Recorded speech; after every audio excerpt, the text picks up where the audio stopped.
ஆசீர்வாதம்னா ஏடிஎம்ல இருக்கிற நீ எடுக்கிற மணி. ஆசீர்வாதம்னா மணி. ஆனா நீதினா ஏடிஎம் கார்டு. ஆமென். மணி வந்து ரெடியூஸ் ஆகும், ஆனா ஏடிஎம் கார்டு ப்ரொடியூஸ் பண்ணும். உனக்கு பணத்தை என்ன செய்யும்? ப்ரொடியூஸ் பண்ணும்.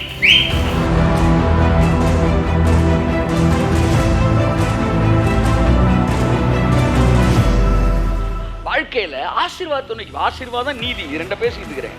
இப்ப இவ்வளவு நேரம் ஆசீர்வாதத்தை பேசுறோம். ஆசீர்வாதம் எவனுக்கும் இருக்கும், இந்த உலகத்துல போனா கூட இருக்கும். ஆனா நீதி உனக்கு மட்டும்தான் தேவன் தராரு. புரிஞ்சுக்க. அதெல்லாம் மணி. நீ ஏடிஎம் கார்டு. கையை தட்டி ஒரு தடவை ஆமென். ஆமென்.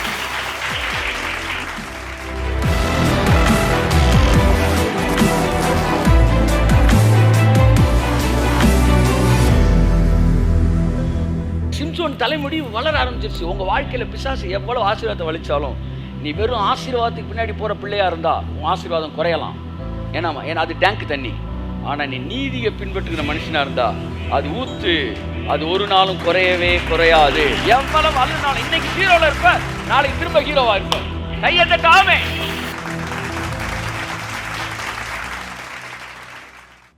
இந்த காட்டு புஷ்பத்துக்கு எவனுமே அதுக்கு வந்து இன்சார்ஜே கிடையாது.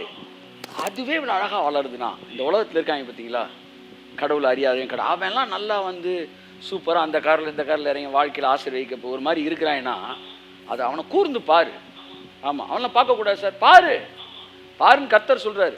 நேற்று பார்த்தேன் வந்து ஒரு இது ஃபெராரி காரு, அதை பற்றி அந்த இதை பற்றி வாசிச்சுக்கிட்டு இருந்தேன். ஒரு டிராக்டர் கம்பெனி ஓனரு, அவருக்கு வந்து நல்ல ஒரு ஹை மாடல் கார் வாங்கி ஓட்டணும்னு ஆசை. அதனால ஃபெராரி கம்பெனிக்கு போய் ஒரு ஃபெராரி காரை விலை பேசி வாங்கிட்டார். இவனும் பெரிய கோடீஸ்வரன், டிராக்டர் கம்பெனிக்காரன். ஃபெராரி பெரிய குரூப் தெரியும் உங்களுக்கு. வாங்கிட்டு ஓட்டும்போது கிளச்சு வந்து இவருக்கு சாட்டிஸ்ஃபேக்ஷனாக இல்லை.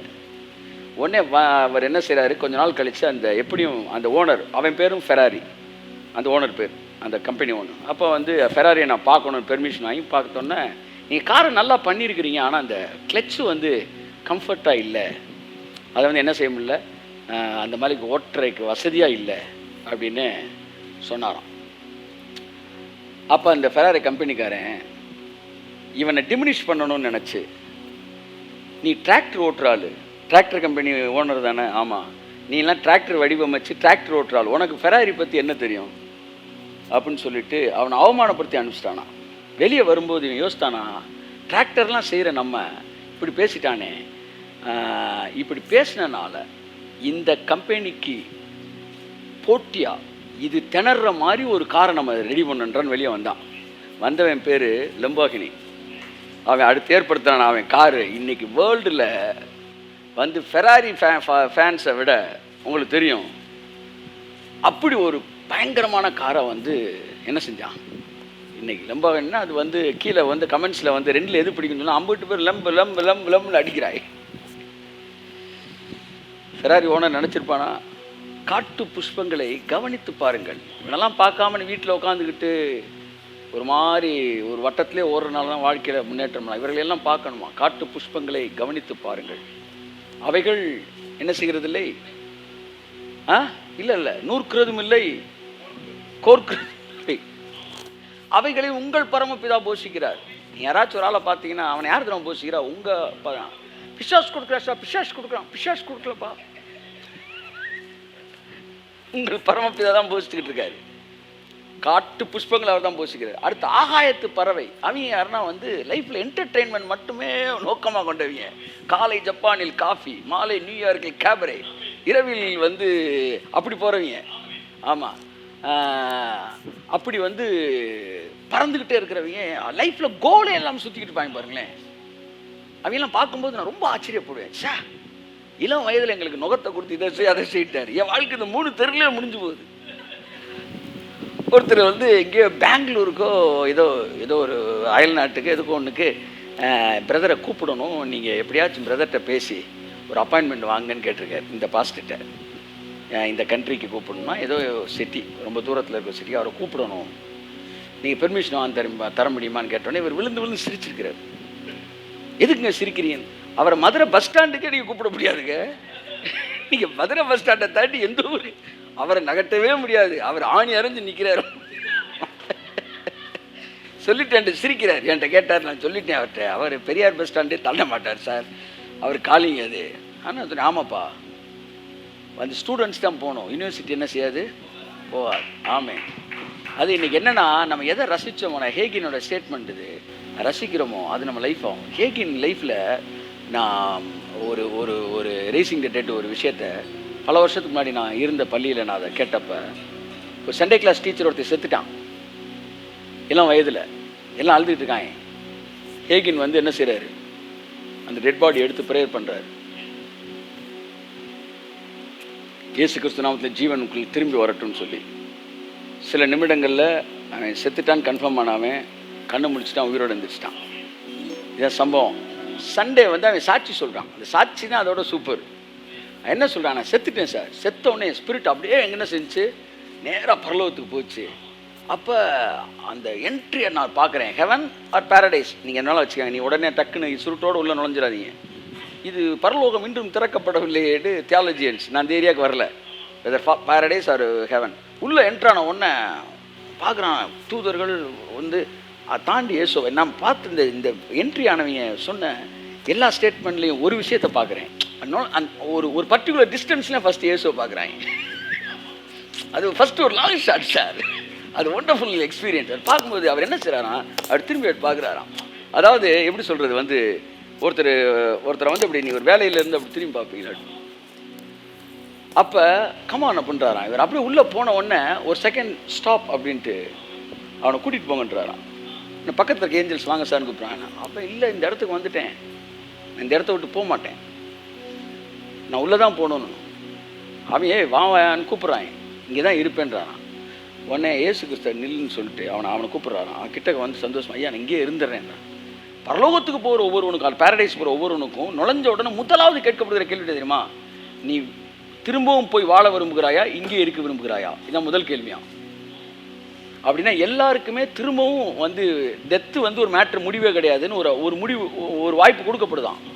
யார் சொல்கிறாரு, நம்ம சவுத் ஆஃப்ரிக்காவில் இருக்காப்லே அவர் இமார்டாலிட்டி பேசுவாப்லே, கோபஸ் சொல்கிறார், எல்லாருக்குமே ஒரு வாய்ப்பு கொடுக்கப்படுது. ஆனால் போன இல்லை எல்லாருமே என்ன செஞ்சிருதுங்க வந்து திரும்ப அங்கே போய் ரேஷன், ஐயோ அந்த அந்த லைஃப் அப்படி ஒரு இன்கம்பேரபிள் ஒரு இது. அதனால் people are not ready to come back. But இவர் 3 times அப்படி வந்திருக்கிறார். கோபஸை பற்றி சொல்கிறாங்க, வந்து திரும்ப வந்து பூமியில் வாழ்ந்துட்டு திரும்ப அப்படி 3 times நடந்திருக்கு. அன்புக்குரியவர்களே, அப்போ வந்து ஹேகின் அந்த ஸ்டூடெண்ட் இது பண்ணும்போது அவன் திரும்ப கூப்பிட்டோன்னே அவன் அப்படியே ஓடி வரான். இங்கேருந்து அவன் கூப்பிட்டு வந்து இப்படி ஸ்க்ரீன் மாதிரி இருக்கான் சார், அந்த ஸ்க்ரீன் அப்படியே வளர்க்குறாரான். விளக்குனா அப்படியே கிளியராக எர்த்து தெரியுதான். எர்த்து அப்படியே ஜூம் பண்ணால் ஹேகின் வந்து அந்த ப்ரே பண்ணுற அந்த சீன் அப்படியே தெரியுதான். வச்சுட்டு சொல்கிறாராம், இவன் ஆயுசு நாட்கள் 70 வருஷம், பலத்தின் மீது நாள் 80 வருஷம் என்று எழுதி இருக்கிறது என்றாராம். அப்போ ஏசு சொன்னாராம், அவன் என் வசனத்தை சொல்கிறான், என் வசனத்தை என்னால் மீற முடியாது, ஆகையால் நீ போயிரு அப்படின்னா. அது வந்து ஒரு நம்ம இங்கே ஜூம் பண்ணுறது அங்கே கேட்குறாருல, எவ்வளோ பெரிய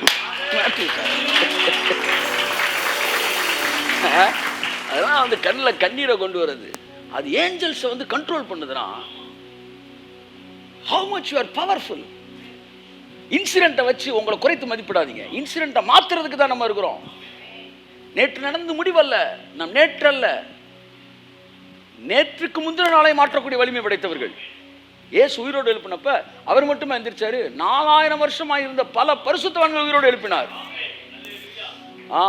ஸ்பேஸு, டிஸ்டன்ஸு, டைம்லாம் இல்லாத உலகம் அது.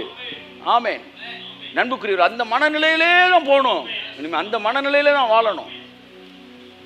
அப்போ இந்த வானத்து பறவைகளை பாருங்களேன். அதாவது வானத்து பறவைன்னா வந்து உல்லாசம், உல்லாசம், சங்கீதம், எம்பூ அந்த அந்த மாதிரி குரூப்பு.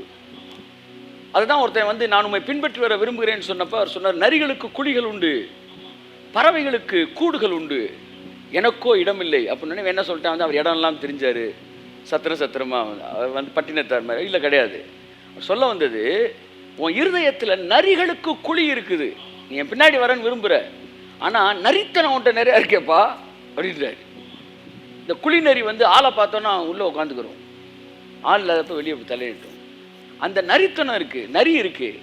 பறவைகள்ன்றது என்டர்டெயின்மெண்ட். சிலர் பாருங்க எப்போவுமே என்டர்டெயின்மெண்ட் ரொம்ப கையில் காசு இல்லைன்னா கூட கடன் வாங்கி என்டர்டெயின் பண்ணுவாங்க. சச்ச bad fellows.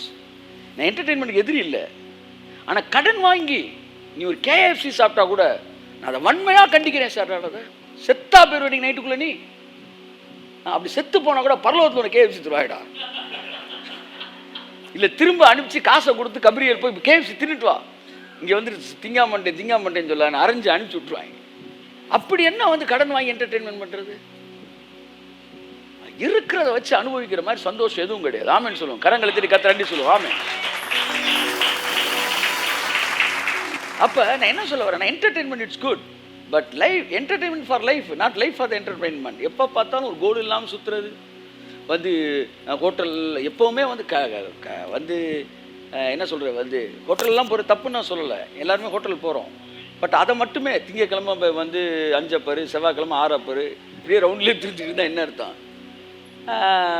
My பிலோவட் brother and sister, இந்த உலகத்தில் நிறைய பேர் அப்படி இருக்கிறாங்க. நம்ம வேற.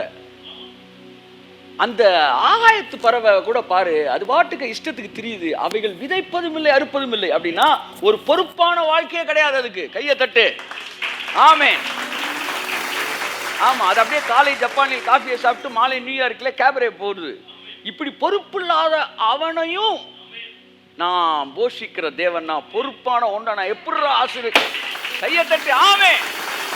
பொறுப்புள்ள பிள்ளைகளை ஆசீர்வதிக்கிற கர்த்தர். இதெல்லாம் கவனிச்சு பாரு. உன் வாழ்க்கை எப்படி நான் விட்டுருவேன், உன் வாழ்க்கை எப்படி வந்து கைவிடப்படும். எனக்கு எப்பெல்லாம் அவரோட கிருபை மேலே எனக்கு சந்தேகம் வருதோ டக்குன்னு காரை எடுத்துகிட்டு போய் என்ன செய்யணும், நீங்கள் திருப்பூர்ன்ற மலையை பார்க்கணும், பசுமலையை பார்க்கணும். அது மலை எங்கே இருக்குன்னே தெரில. இங்கிட்டு வந்து ஆனமலையை பார்க்கணும். எல்லாம் மலை இருக்கிற இடத்துல இருக்கா, நகர்ந்துருக்கா, நகரில். மலைகள் பெயர்ந்திருக்கா, பெயரல. மலைகள் நிலை பெயர்ந்தாலும் பர்வதங்கள், மலைகள் விலகினாலும் பர்வதங்கள், இது ரெண்டும் இந்த இடத்துல இருக்குதா, இருக்கு. இதுவே பெயர்ந்தாலும் என் கிருபை ஒன்று விட்டு விலகாது. ஆமென். சார் பசுமலை அங்கேயே தான் இருக்கு, அப்ப கிருபை அங்கேயே தான் இருக்கு. கையை தட்டு ஆமென். சார் திருப்பூர் ஒன்று அங்கேயே தான் இருக்கு, அப்ப நம்ம மலை அந்த மலையெல்லாம் அங்கேயே இருக்குன்னா அவர் கிருபை மாறாம இருக்கு. ஆமென் ஆமென். அப்ப அந்த மாதிரி காட்டு புஷ்பத்தெல்லாம் நீங்க பார்த்துக்கிட்டே இருக்கணும். அதை பார்க்கும்போது நம்மளை கட்டாயம் ஆசீர்வதிப்பாரா. ஆனால் நம்ம வாழ்க்கை ஃபுல்லாக எதில் தான் ஓடிக்கிட்டு இருக்கு, அதைத்தான் சொல்ல வரேன். இந்த ஜெபமே இதுக்கே ஓடிக்கிட்டு இருக்கு. சக்கர பரபரன்னு இப்படியே ஓடிட்டு இருக்கு.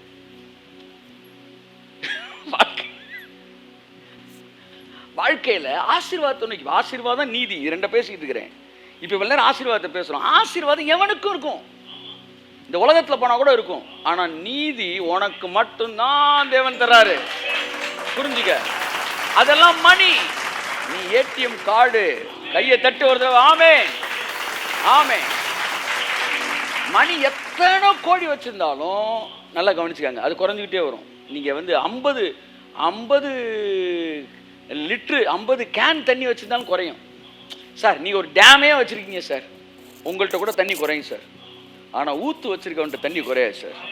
ஆமென். ஊற்று வந்து என்ன வரும், வாய்க்காலாகும், வாய்க்கால் கால்வாயாகும், கால்வாய் நதி ஆறாகும், ஆறு நதியாகும், நதி கடலாகும். அது சாதாரண ஊற்று தான். நைல் நதியோட ஊற்றை காமிச்சாங்க, யூ வில் நாட் பிலீவ். இதில் டிஸ்கவரி சேனலில் அடித்து கரை புரண்டு ஓடிட்டு இருக்கு நைல் நதி. அந்த நைல் நதி ஊற்ற போய் பார்த்தோம்னா, நைல் நதிங்க ஒரு எகிப்து தேசத்தை வளமாக்கக்கூடிய ஒரு நைல் நதி, குபு குபு குபுன்னுலாம் தண்ணி வரல, அப்படியே மெதுவாக. நீங்கள் பார்த்துருப்பீங்களே, இந்த குற்றாலத்துக்கு மேலே போய் பாருங்கள், இந்த அருவி தண்ணி எங்கேருந்து வருது? ஒரு நதி, ஒரு சின்ன ஒரு ஊற்று. நீங்கள் அது சின்ன ஊற்றுன்னு நினைக்க முடியாது, ஒரு நாட்டையே அழிக்கக்கூடிய சக்தி அது. அப்படி தான் ரட்சிப்பின் ஊற்று நமக்குள்ள தேவன் கொடுத்துருக்கிறார். நீதி என்பது ஒரு ரட்சிப்பின் ஊற்று, வந்துக்கிட்டே இருக்கும் வந்துக்கிட்டே இருக்கும். இன்னைக்கு 50 கூட தண்ணி எடுத்துட்டு போனாலும் நாளைக்கு திரும்பவும் டேங்க் நிறைஞ்சிருக்கு. கையை தட்டு ஆமென் ஆமென். ரேபா காபா லாஷா ராபா லாஷா. கையை தட்டி நல்லா நல்லா நல்லா நல்லா. ஓ ராபா பாபா பாபா பாபா லாஷா குராபா லாபதியான் கரபா.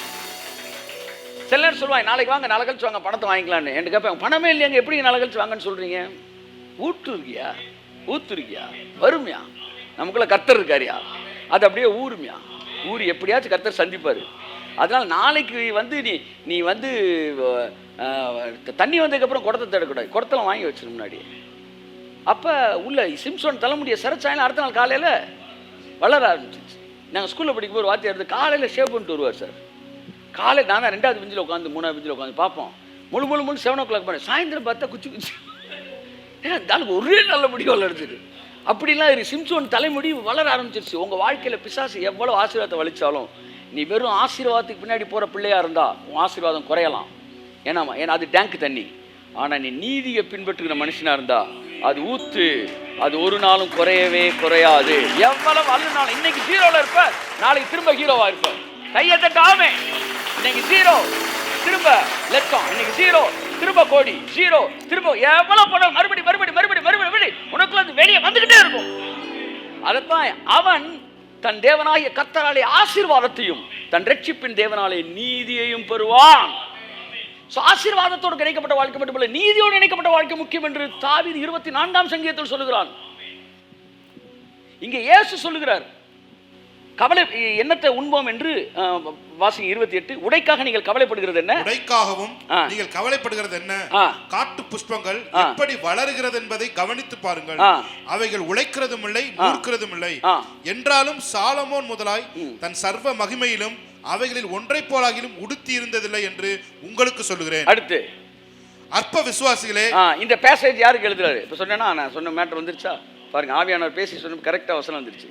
இந்த காட்டு புஷ்பத்தை பார்க்கறதெல்லாம் யாரு? பெரிய விசுவாசக்காரன் பார்க்கக்கூடாது. அவர்கள் கெட்டவர்களா? நான் கெட்டவர்கள் சொல்லவே இல்லை, அவர் நல்லவர்கள். ஆனால் தேவனை நீங்கள் அறிந்தவர்கள், அதை நான் சொல்ல வரேன். அவன் நல்லவர்களாக இருக்கலாம், அது வேற விஷயம். ஆனால் தேவனை அறியாதவர்கள் ஆசீர்வதிக்கப்படும். தேவனை அறிந்த நீங்கள் எவ்வளவு ஆசீர்வதிக்கப்படுவீர்கள். அப்போ விசுவாசம் குறையும் போது இவனை பாரு. விசுவாசம் அதிகமாச்சுன்னா ஜான்ஜிலேக்க பாரு. விசுவாசம் அதிகமானா ஸ்மித் விகில்ஸ் ஒருத்த பாரு. ஏன்னா அவங்கெல்லாம் அந்த லெவலுக்கு உங்களை கூட்டு போகிறாங்க. ரொம்ப டல்லாகி போய் நல்லாகி போய் நில்லாகி போயிடுச்சுன்னா சாயந்தரம் வந்து நல்ல தமிழ் திரைப்படம் பாருங்க. நான் சொல்கிறத நல்ல சென்ஸில் எடுத்துக்கிட்டிங்கன்னா நான் சொல்கிறது நல்லா உங்களுக்கு புரியும். ஆமாம், நீங்கள் மாம்சத்தில் இருந்து கேட்டிங்கன்னா புரியாது. அப்போ அது புரியலன்றதுக்காக நான் ஒன்றும் செய்ய முடியாது. நீங்கள் கிளாஸ் மாதிரி வந்து உட்காந்துருக்கீங்கன்னு அர்த்தம். Amen. God is good. Amen. என்றாலும் சாலமோன் முதலாய் தன் சர்வமை மேல் அவர் ஒன்றை போலாக ஊர்த்திருந்ததில்லை என்று உங்களுக்கு சொல்கிறேன். அற்ப விசுவாசிகளே, இன்றைக்கு இருந்து நாளைக்கு அடுப்பில் போடப்படுகிற காட்டு புல்லுக்கு அடுப்பு எது சொல்லுங்க? நரகம். இன்னைக்கு இருந்து நாளைக்கு அடுப்புக்கு போகுது. இதெல்லாம் எங்க போகுது? அடுப்புக்கு போறதே அழகா இருக்குன்னா நீங்க எடுப்புக்கு மேல போறீங்க. நீ உடுப்பு பத்தி எது கவலைப்பட்டுக்கிட்டு இருக்கிற? அப்ப we are premium people. Why should we bother about these all lower level things? முடிக்கிறார் கடைசியில். ஆகையால் இங்கே பாருங்க, அப்போ இன்றைக்கு இந்த அடுப்பில் போடுகிற காட்டுப்புள்ளுக்கு தேவனி விதமாய் உடுத்து வித்தால் உங்களுக்கு உடுத்து வைப்பது அதிக நிச்சயம் அல்லவா? எப்படி முடிக்கிறார் பாருங்க ஸ்டேட்மெண்ட்டை. அப்ப அவர் எப்படி பேசியிருப்பார் பாருங்க. உங்களை உடுத்துவிப்பது அதிக நிச்சயம் அப்படின்னா அவர் எப்படி தெரியுமா பேசியிருப்பாரு? உங்களை உடுத்துவிப்பது, இந்த வசனம் நிச்சயம்னு முடிஞ்சிருந்தா இப்படி இருக்கும், அதிக நிச்சயம் அப்படி பேசியிருப்பாரு. ஆனால் நிச்சயம் அல்லவா அப்படின்னா எப்படி பேசியிருப்பாரு? அது முகத்தை பார்த்து இது தூரத்தில் பேசிக்க மாட்டாரு. உங்களை உடுத்துவிப்பது நிச்சயம் அல்லவா, ஐ டு ஐ பார்த்து பேசியிருப்பாரு. கையை தட்டு. ஆமென்.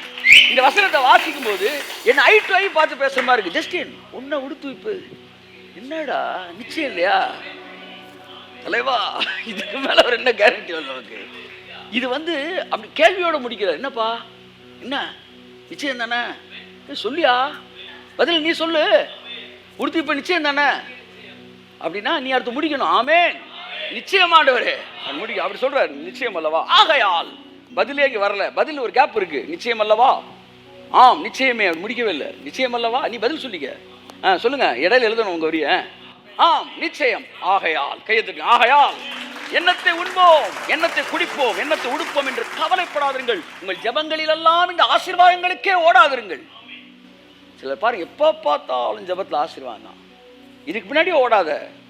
இவைகள் எல்லாம் அஞ்ஞானி நாடி தேடுகிறார்கள். கையை தட்டு, கையை தட்டு, கையை தட்டு, கையை தட்டு, கையை தட்டு. ஆசீர்வாதங்களுக்கு ஜெபிக்கிற ஜெபம் அஞ்ஞானிகளின் ஜெபம். ஆனா நீ ஆசீர்வாதங்களுக்காக ஜெபிக்கிற அஞ்ஞானி கிடையாது. தமிழ்ல எப்படி இருக்குன்னா அஞ்ஞானி, ஆங்கிலத்தில் எப்படி இருக்கு? ஃபாதர்லெஸ், ஃபாதர்லெஸ், ஆர்ஃபன்ஸ் அப்படின்னு இருக்கு. இவர்கள் எல்லாம் அனாதைகள் தங்கள் வாழ்க்கையை செட்டில் பண்ணுறதுக்கு தேடுறாங்க. அப்பா இல்லாதவன் தன் வாழ்க்கையை என்ன செய்யணும் அவன் யோசிக்கிறான். ஆனால் உனக்கு ஒரு பரமபிதா இருக்காரா, நீ அவரோட பிள்ளை, உனக்கு என்ன செய்யணுன்ற முடிவு அவர் எடுத்திருக்கிறாரு. அவைகள் அஞ்ஞானிகள் தகப்பனில்லா நாடி தேடுகிறார்கள். இவைகள் எல்லாம் உங்களுக்கு வேண்டியவை என்று உங்கள் பரமபிதா அறிந்திருக்கிறார். ஆகவே உன் வாழ்க்கையில எந்த ஆசீர்வாதத்துக்கும் நீ ஜெபிக்க வேண்டிய அவசியம் இல்லை. ஏன்னா இது எனக்கு தேவை என்று என் பரம பிதா அறிந்து. கையை தட்டி ஆமே.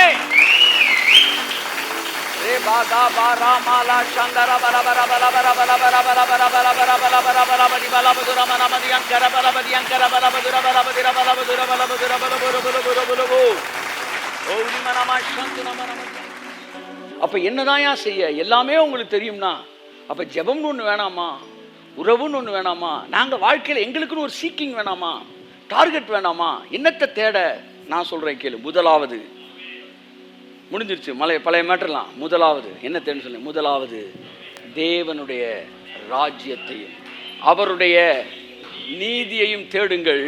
அப்பொழுது இவ்வளவு நேரம் நான் பேசின இவைகள் எல்லாம் உங்களுக்கு கூட கொடுக்கப்படும். கரங்களை தட்டி கர்த்தருக்கு சொல்லுவோம். ஏ பாலா சம்புரமரமதி அங்கோ. தன் ஜீவனுக்காய் ஓடுகிறவன் தன் ஜீவனை இழந்து விடுகிறான். ஆனா என் நிமித்தம் தன் ஜீவனை இழக்கிறவன் அதை மறுபடியும் பெற்றுக் கொள்ளுகிறான். நான் வார்த்தை பாரு, நீ எதெல்லாம் இழந்து எதெல்லாம் திரும்ப வாங்கிடுறான். அப்ப எதை தேடணும்? நீதியை தேடு. ஏன்னா பணம் ஆசீர்வாதம்னா நீதி ஏடிஎம் கார்டு, பணம் தண்ணீர்னா நீதி ஊற்று. அந்த நீதி உனக்கு இயேசுவை சொந்த இரட்சகனா ஏற்றுக்கொண்டபடினால் உங்கள் ஒவ்வொருவருக்குள்ளும் அந்த நீதி கொடுக்கப்பட்டு இருக்கிறது, கொடுக்கப்பட்டு இருக்கிறது, கொடுக்கப்பட்டு இருக்கிறது. அந்த நீதி என்ன, அந்த நீதியிலிருந்து எவ்வளவு நன்மை இருக்கு, அந்த நீதி என்னெல்லாம் கொடுக்கும் என்பதை புரிந்து கொள்வதுதான் கிறிஸ்தவ வாழ்க்கை. அதோட சேர்ந்து ஒன்று சொல்றாரு, இந்த ரெண்டை மட்டும் நீ தேடினா உன் லைஃப்ல மற்ற எல்லாம் கூட வரும். எது? ராஜ்யத்தை தேடு. அடிக்கடி சொல்லுவேன், தேவனை தேடுற கிறிஸ்தவன் வேற, தேவனுடைய ராஜ்யத்தை தேடுற கிறிஸ்தவன் வேற. கிறிஸ்தவர்ல ரெண்டு குரூப் இருக்கிறாங்க. ஒன்று தேவனையே தேடுறது, அவன்கிட்ட எப்போ போனாலும் ரெடிமேடாக ஒரு ஜப குறிப்பு வச்சிருப்பான். ஐயா என் மகளுக்கு ஒரு திருமணம் நடக்கணியா, ஜெபிச்சுட்டு போயிருப்பீங்க. ஐயா எனக்கு கல்யாணம் ஆயிடுச்சியா, அடுத்த தடவை போய் பார்ப்பீங்க. ஐயா என் மகளுக்கு ஒரு குழந்தையை திரும்படிக்கு ஜெபிங்கயா. சரி, ஜெபிச்சுட்டு போயிருவீங்க. ஐயா சோப்பிரசவம் நடந்துருச்சியா. ஐயா என்ன திரும்ப ஐயா, ஐயா என் பிள்ளை சாப்பிடவே மாட்டேன்றாயா. அப்போ நீ சாப்பிட்டு சாப்பாடு என்ன செய்ய, அது திரும்ப அதுக்கு ஜெபிச்சு. ஐயா சாப்பிட்றாயா, நன்றி கர்த்தர் ஆசிரியப்பார். அப்புறம் ஐயா இன்னடி விடவே மாட்டேன் போல, ஒரு நல்ல பள்ளியில் அவனுக்கு இடம் கிடைக்கும்படி பள்ளிக்கு ஜெபம் பண்ணி பள்ளி. ஐயா அவன் ஃபர்ஸ்ட் கிளாஸ்ல பாஸ் பண்ணும்படி ஐயா. இந்த இது பேக்ரவுண்ட் சவுண்ட் வந்துக்கிட்டே இருக்கு. சரி ஃபர்ஸ்ட் கிளாஸ் பாஸ் ஆகிட்டு. ஐயா அவனுக்கு ஒரு நல்ல வரனை பார்த்து. ஐயா எனக்கு வயசாகி போச்சுப்பா, உனக்கு வயசாகி போச்சு, நம்ம சாகிற வரைக்கும் ஜெப குறிப்பு விடாது போல, கல்யாணம் ஆயாச்சு. ஐயா என்ன அதுக்கு ஒரு குழந்தை பிறக்கடியா, என்ன படம் திரும்ப வருது மெதுவா. ஐயா ஐயா ஐயா நாள விட்டுறியா. இவங்களுக்கு முடிவே கிடையாது. These people are following blessings, not righteousness. ஆனால் தேவனை தேர்வண்டு போறீங்களா, அவனுடைய ஜெப குறிப்புன்றதெல்லாம் எனக்கு தெரிஞ்சு நான் வாழ்க்கையில் நான் பர்சனலாக ஜோம் பண்ணிக்காங்கன்னு ஒரு ஜெப குறிப்பு வச்சுருக்கேன்னா 1.5 வருஷம் இருக்கும். அதுக்கு முன்னாடி ஒரு 4 வருஷம் இருக்கும். அதுக்கு முன்னாடி என்ன சார் நீங்கள் எப்படின்னா, இது எனக்கு புரியல. நீங்கள் 9 மணிக்கு போய் மதுரை ரயில்வே ஸ்டேஷனில் நின்றுட்டு 8:50 போயிட்டு, சார் பாண்டியன் எக்ஸ்பிரஸ் வரணும் ஜெபம் பண்ணுங்க சார், சார் பாண்டியன் எக்ஸ்பிரஸ் ஜெபம் பண்ணுங்க. எதுக்கு ஜெபம் பண்ணணும்? 9 மணி ஆனால் பாண்டியன் எக்ஸ்பிரஸ் வரப்போகுது, ஏறி போகிறோம். அப்படி தான் வாழ்க்கையில் வர வேண்டிய ஆசீர்வாதம்லாம் எக்ஸ்பிரஸ் மாதிரி வரப்போகுது. நீ 4 மணிக்கு எந்திரிச்சு உட்காந்து சூரியன் உதிக்க ஆண்டவரேன்னு ஜெபம் பண்ணுறதும், 6 மணிக்கு ஐயா தயவுசெய்து மறந்துட்டு ஏசு நாம் ஆமே மறைந்து விட்டது ஸ்தோத்திரம் ஐயா, அது தானாக நடக்கும். அப்படிதான் வாழ்க்கையில் எல்லாம் தானாக நடக்கும். இடையில எங்களுக்கு என்ன வேலை? எங்களுக்கு அவரோட ராஜ்யத்தை பூமியில ஸ்தாபிக்கிறது தான் வேலை. என்னுடைய செய்தியை நீங்கள் கேட்டுக்கொண்டிருப்பீர்கள் என்றால், என் செய்தியை கேட்டுக்கொண்டு ஒவ்வொரு மனிதனும் ஏதாவது ஒரு விதத்தில் தேவனுடைய ராஜ்யத்தோடு இணைக்கப்பட்டிருக்க வேண்டும் என்பதுதான் என்னுடைய ஜெபமாக இருக்கிறது. 1,00,000 பேர் என் செய்தியை கேட்கணும்னா நான் இது வரைக்கும் யோசித்தது கிடையாது. ஆனால் 50 பேர் என் செய்தியை கேட்கலாம், 50 பேர் ராஜ்யத்தில் இணைந்திருக்கணும். ஆமேன் ஆமேன் ஆமேன். ஒரு குட்டி போட்டாலும் சிங்க குட்டியா இருக்கணும். ஏன்னா இந்த பூமியில் அவருடைய ராஜ்யத்தை குறித்த மனநிலை அவசியம். தேவனை தேடுகிற கூட்டம் வேற, தேவனுடைய ராஜ்யத்தை தேடுற கூட்டம் வேற. அதனால தான் ராஜ்யத்தை தேடுங்கள் என்று இயேசு சொன்னார். நீதியை தேடுங்கள், அவராலே நான் நீதிமானாக இருக்கிறேன். அந்த நீதியில் என்ன வல்லமை இருக்குது அதை தேடு. அந்த நீதி எதெல்லாம் உனக்கு தரப்போகுது அதை தேடு. அதான் சொல்கிறான், இந்த சந்ததி யாக்கோபின் தேவனாலே ஆசீர்வதிக்கப்பட்ட சந்ததி, அவன் தன்னுடைய தேவனாய கர்த்தராலே ஆசீர்வாதத்தையும் ரட்சிப்பின் தேவனாலே நீதியையும் பெற்றுக்கொள்வான். இந்த ரெண்டும் உங்களுக்கு இருக்கு. நீதி இருக்கிற இடத்துல ஆசீர்வாதம் இருக்கு. ஆனால் ஆசீர்வாதம் இருக்கிற எல்லா இடத்துலையும் நீதி இருக்காது. அல்லேலூயா, ஆமென். உங்கள்கிட்ட நீதி அது ஊற்று